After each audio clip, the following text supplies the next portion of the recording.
Oh,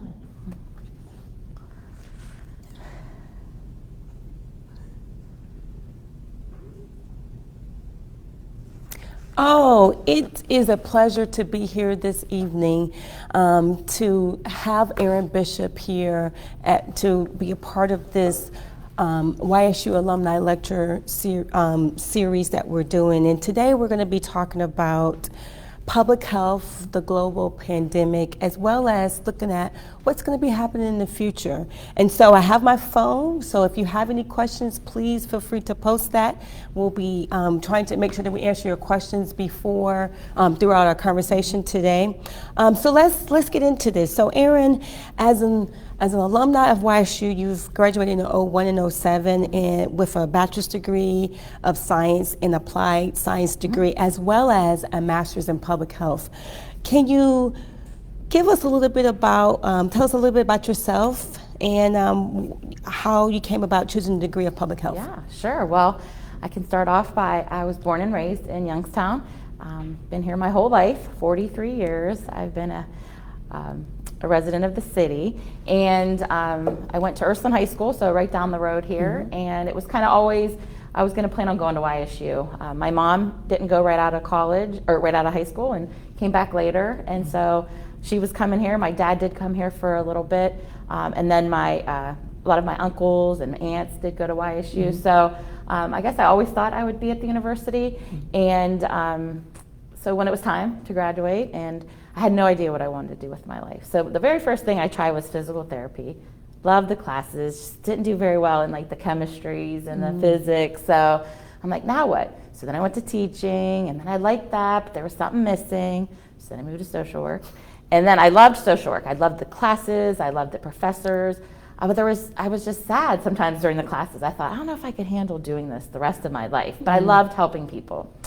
So in the meantime, I was working for the Ursuline Sisters in their HIV/AIDS ministry, and just watching with the kids that were either affected or infected with HIV and AIDS. And I met a gentleman who was working there too, and I said, he said, I go to YSU. I said, what's your major? And he said, it's community health. And I'm like, oh, I never heard of that. Tell me a little bit more about community health. And he kind of was explaining it, and you could do like work site wellness, and you could help and do this. Or I'm like, oh, that just sounds like something that I maybe I'll find my major now. So I ended up going to see Dr. Kathy Ackbaum, who at the time was in charge of the public health program, like you are now. And that day changed my life. I kind of went in her office. I remember it was right down there in Cushwa. Went in and said, I just want to graduate. I want to find what I need to do with my life. And she's like, here.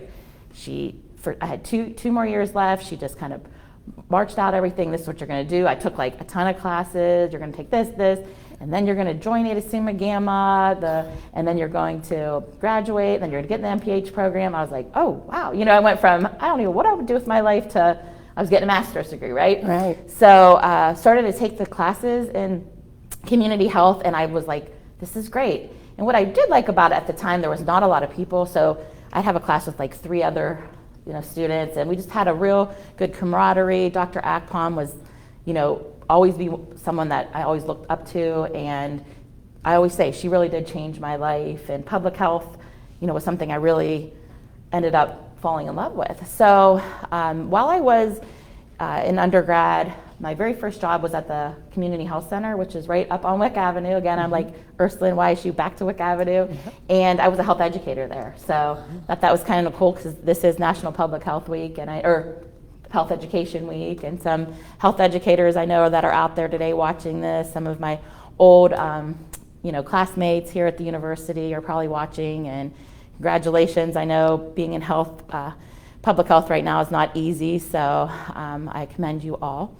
And so moving on, did that, worked at the health center, loved it, was a patient educator and helped people with diabetes. I remember that year, one time I got to meet President Bush came to talk to us about community health center. So it was a really good experience, And I got married, and I had my first child, and it was kind of hard just to work full time. So I decided started to work part time, and went into working for Catholic Charities.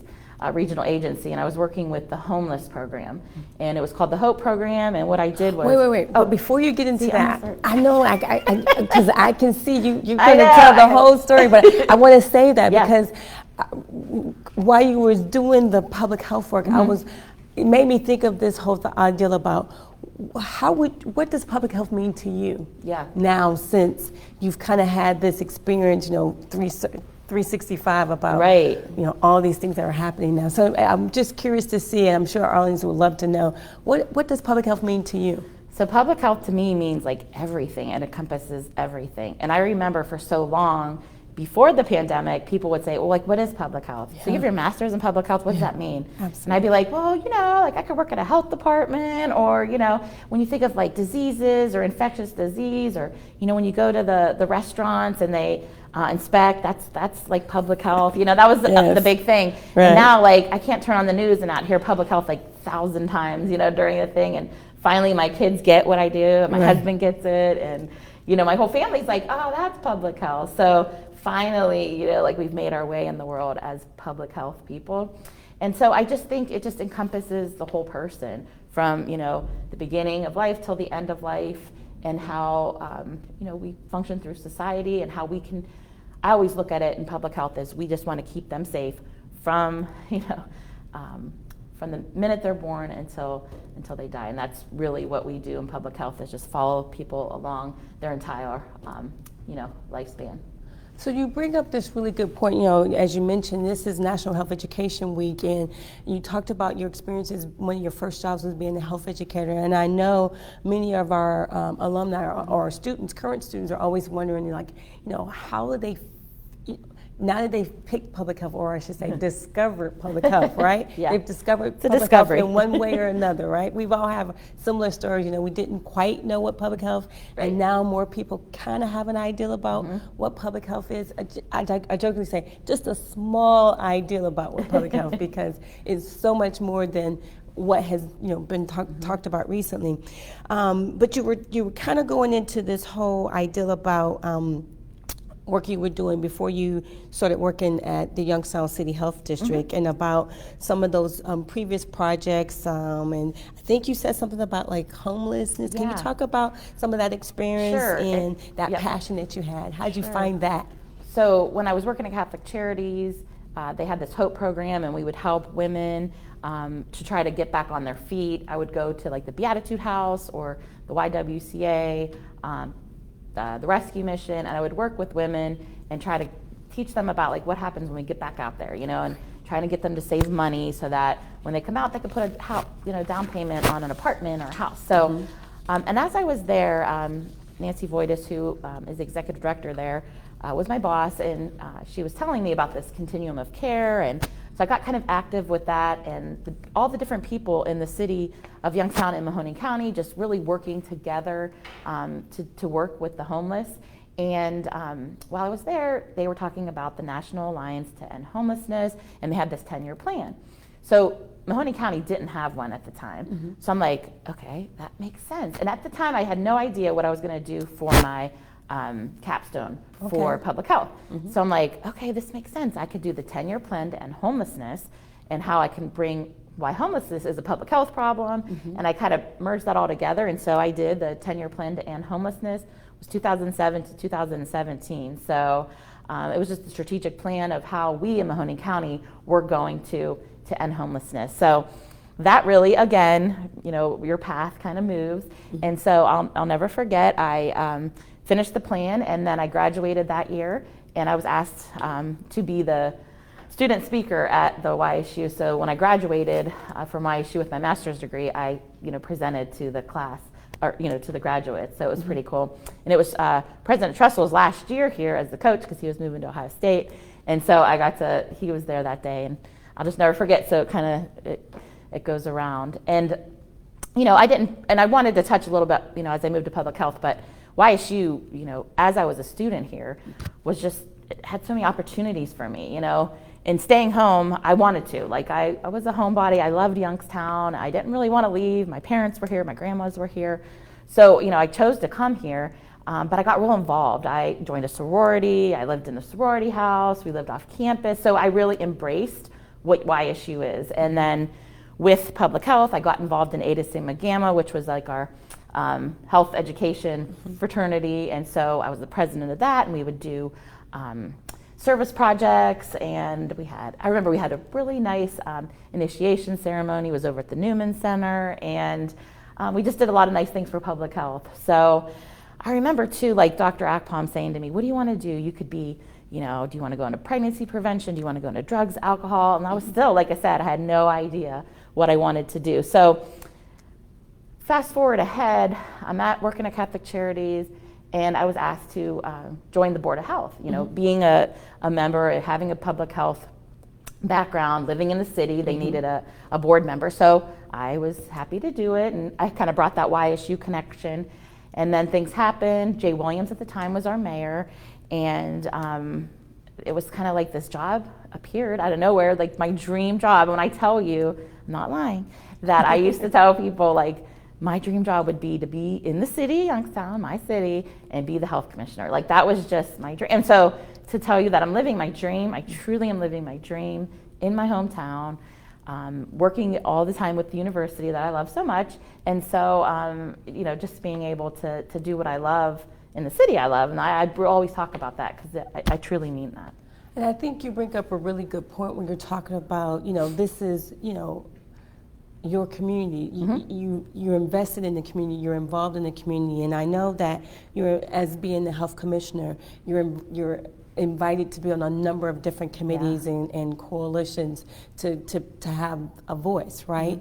And I think that's really important when we're talking about what's happening today in today's society, particularly with the pandemic. So I want to transition a little bit, thinking about like the early days of the pandemic, and were you concerned? Were there any concerns as it relates to COVID-19 and about how what was happening in the U.S. and how it might be spreading? So just talk about early on how that started and then how it transitioned throughout the last couple of months, because this is our world, right? And this is public health, and there's lots of changes, and I'd love to get your perspective on that. Sure.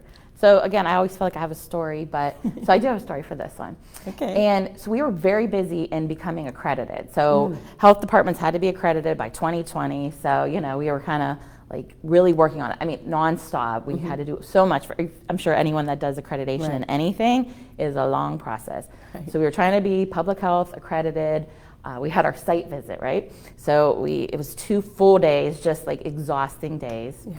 And I'm hearing little talks about it. And one of the women that was coming to do it, she actually is one of the health commissioners for the city, or for Oklahoma. So like she's been on CNN. I'm like, she was one of our, Yeah. So we were just like, we didn't really think about it because we were just so engrossed in this, got to get this accreditation. Like it was just so much riding on it, right?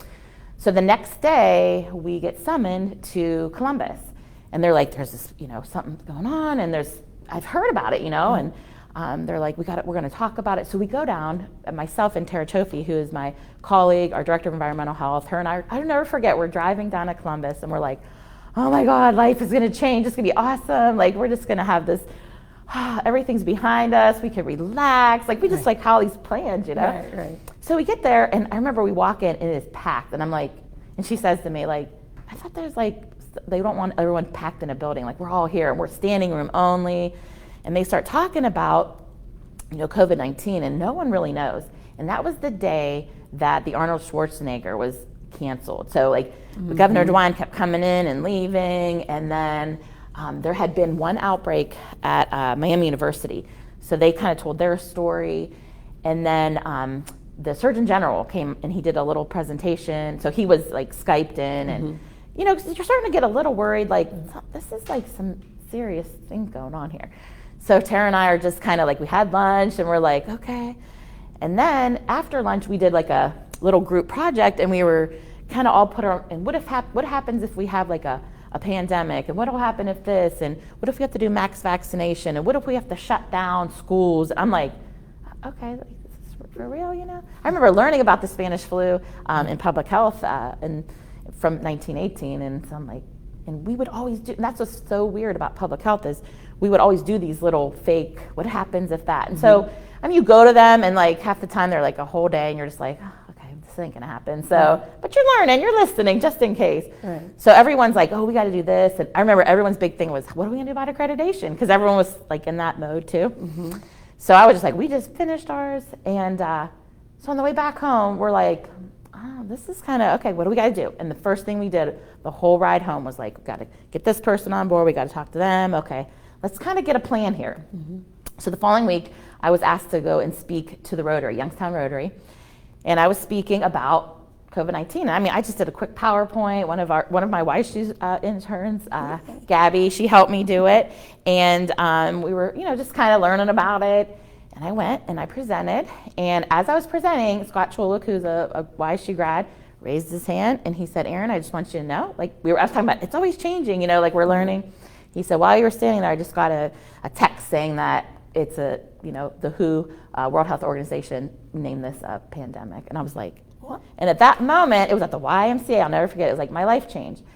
And I got a text from Mayor Tito Brown, my boss, and said, hey, Erin, we're gonna watch, the governor's coming on, we're gonna go to your health department and watch it on the big screen, and we're gonna, go from there. And that was when they said, it's here in Ohio now, this is a pandemic, what are we gonna do? And from that point on, we called our COVID-19 task force. It was my supervisors at the health department, our director of nursing, our director of minority health, our director of environmental health, vital statistics. We get all them on board, and then also the mayor, our law director, our code enforcement, our park director, and planning and zoning. I mean, just so it wasn't going to be just a health department thing. Mm-hmm. And I think that's what was so important for us, is how the mayor saw the importance of the health department. Mm-hmm. And I feel like the day before or the week before, he was at our FAB, and how they really talked about, and he realized yeah, this is a good thing to have a local health department, because there's only 113 in the state, and all counties have one. So there's only certain, so many that have city health departments. Mm-hmm. And so from that point on, we just were like, okay, we're going to do this. These are our residents, mm-hmm. and this isn't going to be just a health department thing. And so I went from, meeting with the staff, the mayor's staff, once every other week we meet, for 2 hour meeting. Now it was a daily meeting. And at that time we were meeting in the same room, because we didn't know that you couldn't, to wear masks, or you had a social distance, mm-hmm. So we just started every day and what we were going to do. And that's when things started happening. We got to shut this down. Mm-hmm. Things were starting to shut down, and everything was just happening really fast. Mm-hmm. And we would just learn things from the governor. We'd have a little heads up, maybe an hour before, because we were talking to other health commissioners. The mayor was on with other mayors. Our Nikki Posterly, she's was on with other chief of staff. So we had a little bit of a heads up, but not a lot. Mm-hmm. Do you know what I mean? So it was just seemed like every new hour we had something else that we had to tackle. So, it wasn't easy closing down places, and mm-hmm. You were worried. I have friends that own businesses. I have friends that work in the restaurant industry, and they would be calling me Erin, do you think it's gonna happen? And I'd say, I think it is. I'm sorry. I just felt bad, but it is what it is what it was. And you would see what the governor would kind of do, what was going on in the state of Ohio. And then, we started to shut down things. We started to shut down City Hall and the different buildings, and the restaurants started to shut down, the schools. And, as a mother I had an 8th grader and a sophomore, and, and it was scary, because we didn't know what was going on, I didn't know. This was the first time. My friends that are physicians, they did. I mean, we were all kind of learning it. We'd be put together, and my very dear friend, Dr. James Kravick, he works for Mercy Health. Him and I were going to these big meetings, and I looked at him one point, because we were friends since we were in kindergarten. I'm like, now it's all on us. Right. Who would have thought, when we were in kindergarten, now we're the whole world is watching us and what we're going to do as the hospital, as the health department. We had Tim Ryan was involved. I just feel like our community just came together, and what are we going to do to keep us safe, So that you kind of alluded to some of the daily activities mm-hmm. that you were doing, and how you had to bring community partners together to kind of, help address, the pandemic that was before us, right? Yeah. And so, and you kind of, you talked about the whole notion that, unfortunately, the world shut down in some phase or another, right? And particularly Youngstown, and how that affected families and communities. And so as during the shutdown, what kind of daily activities were you doing to, were you responsible, or who were you working with during those times? So so United Way stepped up, Bob Hannon and his group, and just with food. We also, with our school shutting down, the city schools, with Mr. Jennings saying, hey, we need to still feed our kids. I mean, they rely on breakfast and lunch every single day. Right. Okay, so no school, what did that mean? So it meant that as the health department and as the city workers, while everyone else was kind of hunkering down, we had to be out there and doing that. And I'll just never forget. So every Monday, we would go to the schools, and I worked at Kirkmere every single Monday for months, and we would just, the families would come up, and you could just see sometimes like they were scared, they all had their masks on, and they, would open the trunk, and it just, it was just a scary feeling, you know what I mean? Because no one really knew what was going on, but they were out there because they needed their food, and so that, I saw where our community, again, stepped up and did that. And then it was also, then kind of fast forward, we were working with people that needed masks, and so then the mask issue came up, and now, okay, we're gonna mandate masks, but what if people don't have them? So then we went to all the businesses. We spent 2 days. Our environmental health staff is wonderful. Like I said, under Tara Chofie, we were out, on the streets, going to the different mini marts, restaurants that were open, some that were, the supermarkets. I remember going to like tire shops. I'm just like, hey, listen, if someone walks in here, doesn't have a mask on, you can give them one, And so they really appreciated that. And I think that did help.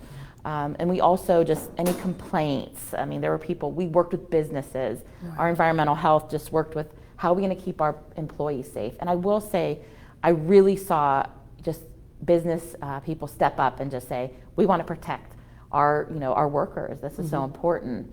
I look at YSU, they obviously shut down, but just being here today and just going into the restroom, there's just things about getting COVID-19 tested. There's just, YSU is perfect. When I look at, they talk about protecting your staff and your employees and your students. So I just saw the community, and sometimes like with public health, we don't work with businesses as well. I feel like whenever we're on coalitions, we're always trying to get business to come and join us, and it's hard. But this is the one where we really work together with our businesses. And like I said, especially in the city. What it is with our health department, it is unique that we just focus on the city. And our county health department is wonderful. It's run by another YSU graduate. Masters of Public Health. MPH as well, Ryan Tcac, who again grew up with him on the west side of Youngstown, and now him and I are working together in this pandemic, both grads at US Ursuline and then YSU. So, we just kind of are like, okay, we got to do this, and they do one outstanding job, and it's kind of nice because. Like today I had a complaint, there was a party going on in Camel, so like I'll call Ryan, hey Ryan, can you know what I mean? Or he'll call me, I think this bar is on South Avenue, it's yours. So we just kind of help each other out, and but they have a huge staff, and their staff, just like ours, out and about doing everything to keep the people of Mahoning County protected.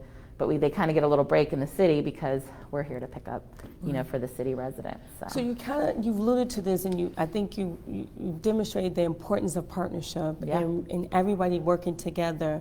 And although we may have different goals and objectives, but if we can come together with a single agenda, things can get done, right? And so if you listen to the news, you hear the speculations, the COVID-19 positive tests are going up. There seems to be a spike that we may be looking for. This may be our second or third wave, right? And so, with this uncertainty of what may happen as we're in the flu season, people are now, the weather's beginning to change. It's nice today, but it's beautiful.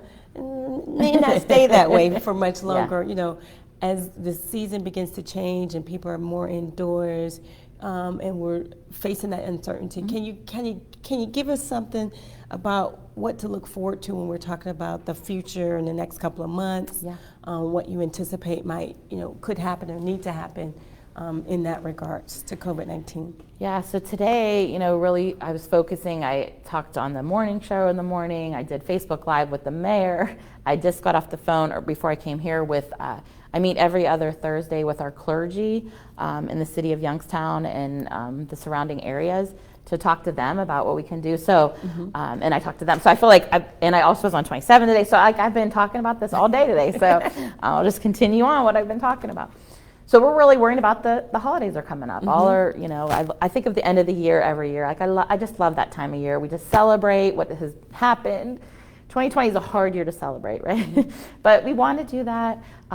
Let's start with Halloween's coming up, right? So one thing that we did in the city of Youngstown was about a month and a half ago, we kind of got together, and as soon as the guidelines came out from the CDC and the Ohio Department of Health, and they were leaving it up to the local health departments, we talked with our Parks and Rec because Dawn Turnage has always done a little program with them, and they did it with Park, and then we talked with Nikki Poshley, who does out downtown events, and the mayor, and Chief Lees and Chief Finley. They were like, we need to do something. What should we do? And we came up with, let's do, because it was considered moderate to low risk, to do like a drive-through event. So then Dawn came up with Booyah. That's the name of our big event on Halloween, which is nice. So it's 4 p.m. to 7 p.m. It's at Cavelli Center. Okay. And what they'll do is families will come, they can dress up, they're going to stay in their car, which is important.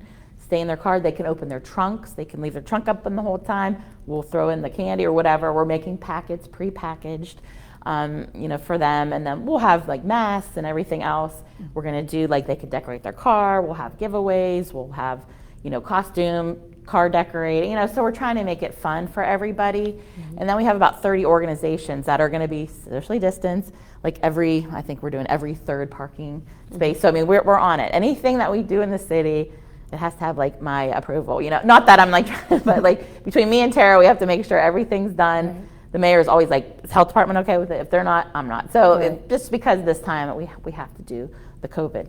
So did this, we're excited about that. Now other communities are having trick or treat, like your normal trick or treat. Our thing too, a lot of our residents were already calling us like, I don't know, I'm kind of afraid. I haven't been out of my house, since March. I don't know about opening the doors, and I'm so used to just leaving out a basket of candy. Well, we don't want that. So we're like, okay, let's just make it easier. And we haven't gotten a lot of complaints, I'm sure people are, but it seems like everyone's okay with it.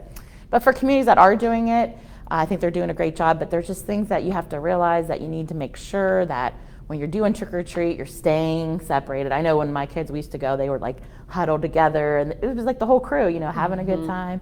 Just got to be careful with that.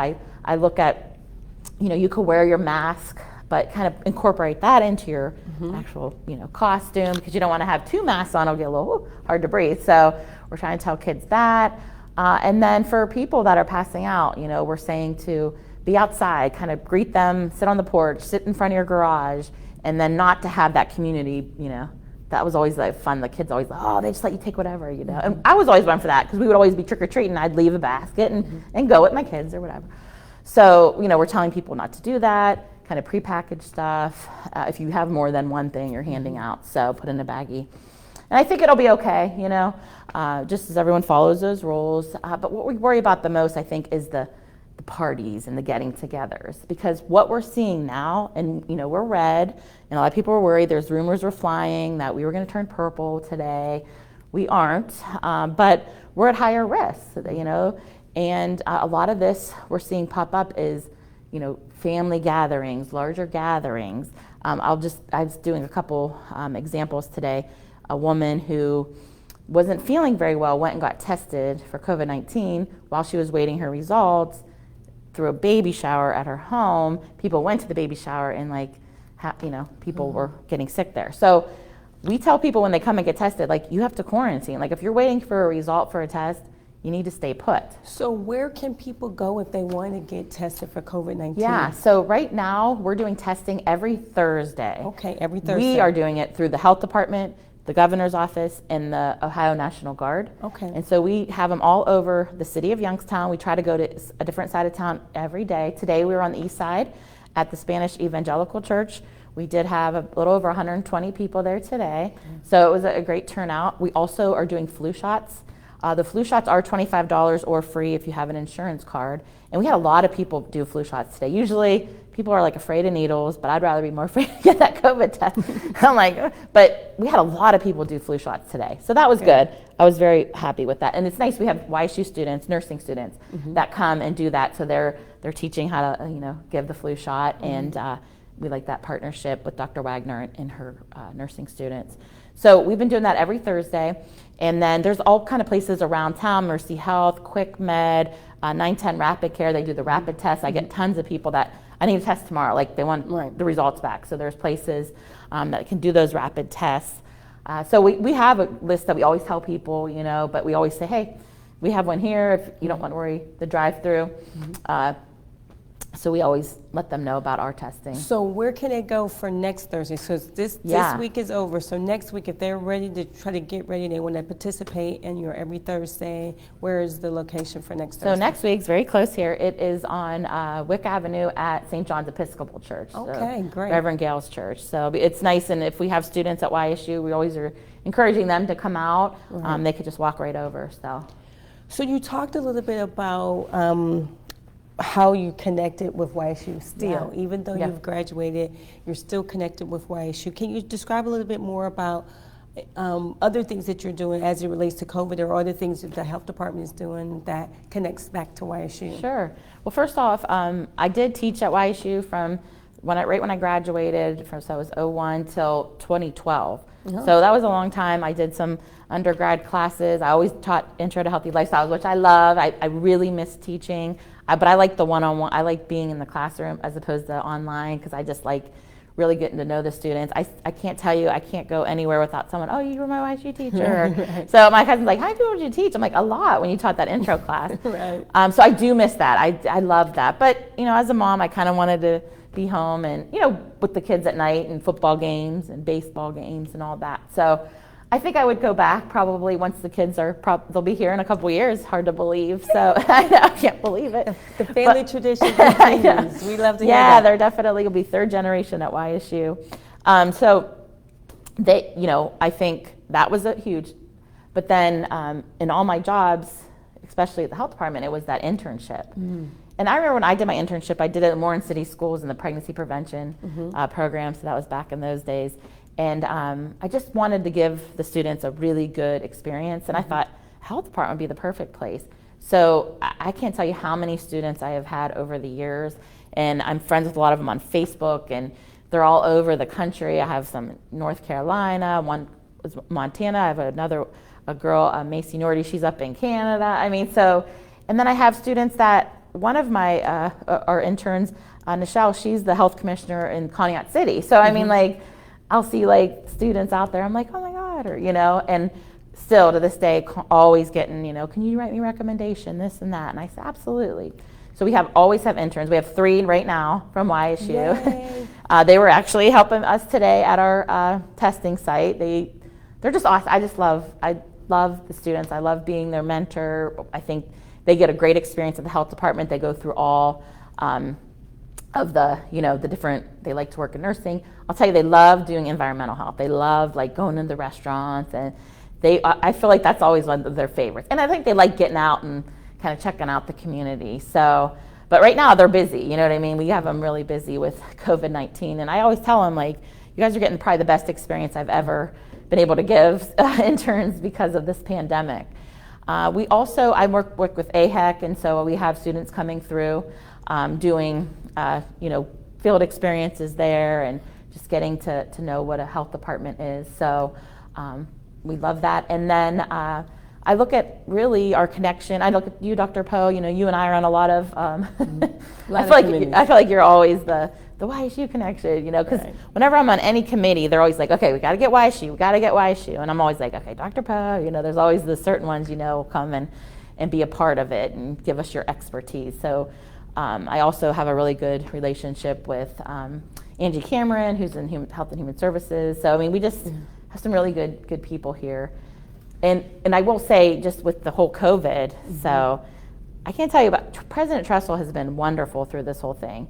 I remember like 10 years or 8 years ago, I got invited to have like dinner at his house for something else, you know, and I was like so excited. And now we have lunch there once a month because we're planning for COVID. I mean, he has been on it since the beginning, and his team with Eddie Howard. I mean, we're just always together. Nicole Kent-Strollo, Julie Dental, they're on it, we're on it, and we wanted to be on the same page and not have like this is what the health department saying, this is what YSU is saying. And just from listening to other health commissioners and talking about other college campuses, they don't have the relationship that we do here.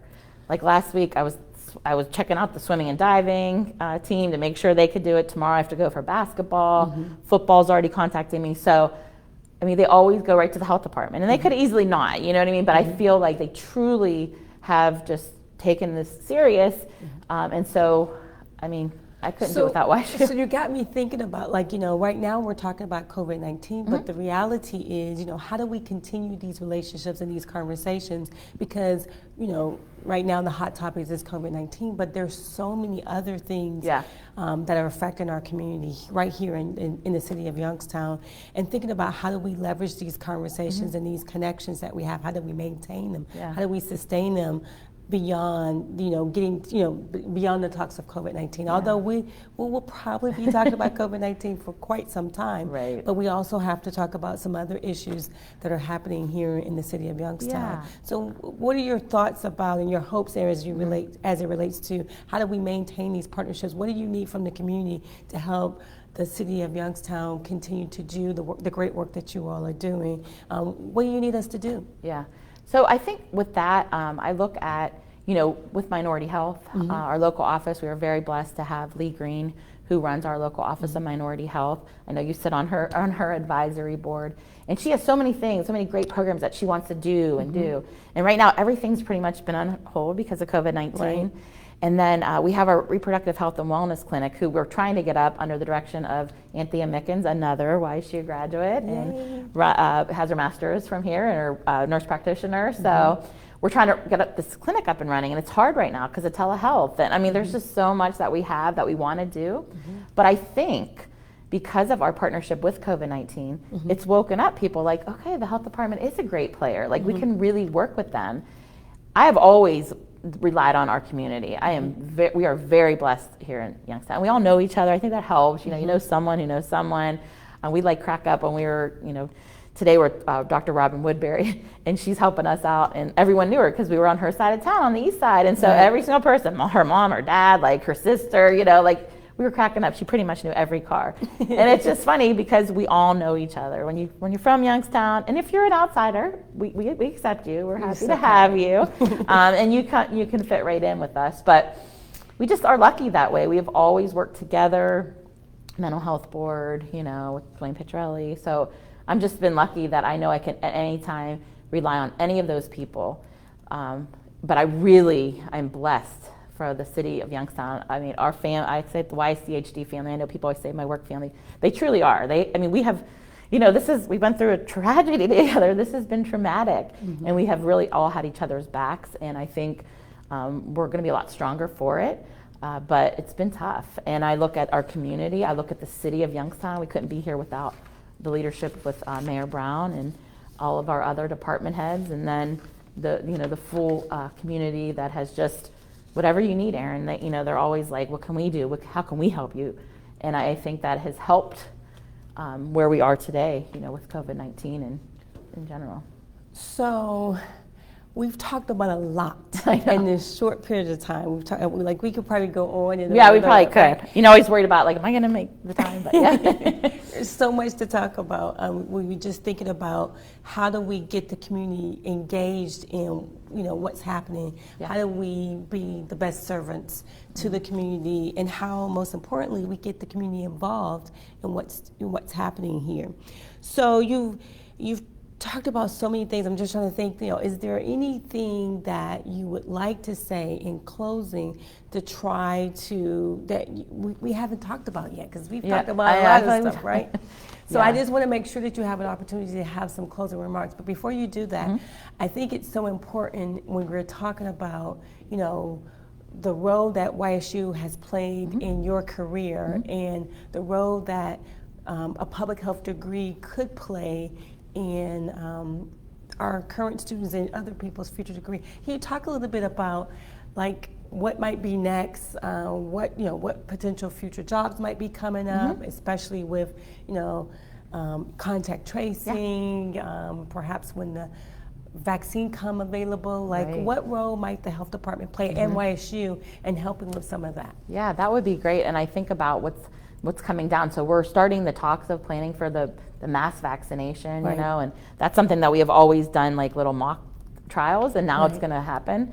So we really are like kind of ahead of that, and I know we'll rely on YSU to have sites. Are we going to do a max vaccination at the university? And we already have all those relationships set up, so it'll just be a phone call to President Tressel. It'll just be a part of our agenda, one of our monthly meetings. So I'm not worried about that. I do, when you said contact tracing, YSU has stepped up and said, hey, we'll give you some students to help with that, because we do see that a lot. With the contact tracing is a lot of work. Yes. We have wonderful contact tracers. We've been able to get some through the Ohio Department of Health, and then some of our students, interns, are doing some contact tracing, and they appreciate that because it's hard. When you're telling someone, I felt bad. The one girl, she had to call someone, and the poor kid had a breakdown. Like, he started crying because he was like a college kid, and he was scared. Like, what do I do? What do you mean? You know what I mean? They have a lot of questions.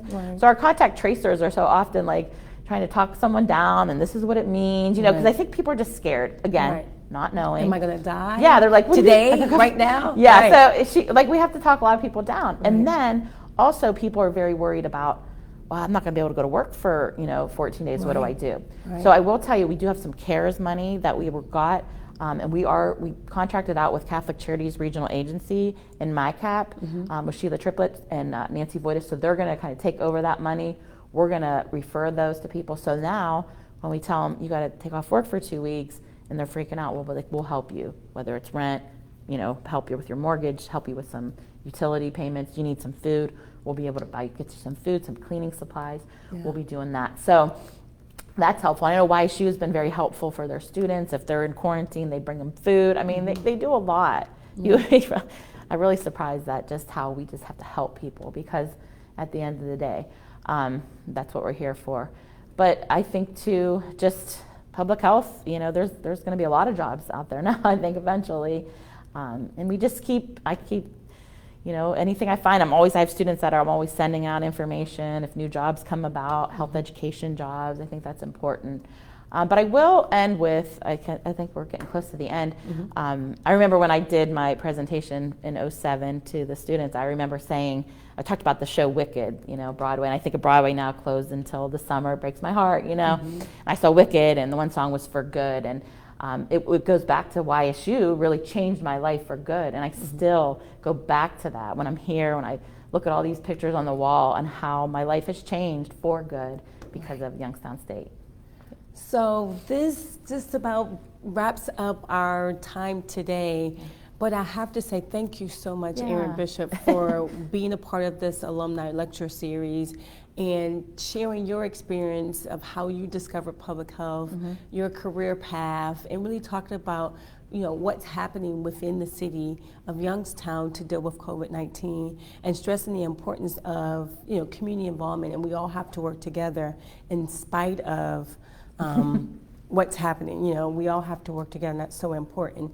And so as we close out today, I want to say to everyone, thank you, one, for being a part of this great discussion about public health and where can we go next, what does the future hold. But most importantly, I want you to consider this, that public health is every day, everywhere, and everybody. Thank you so much.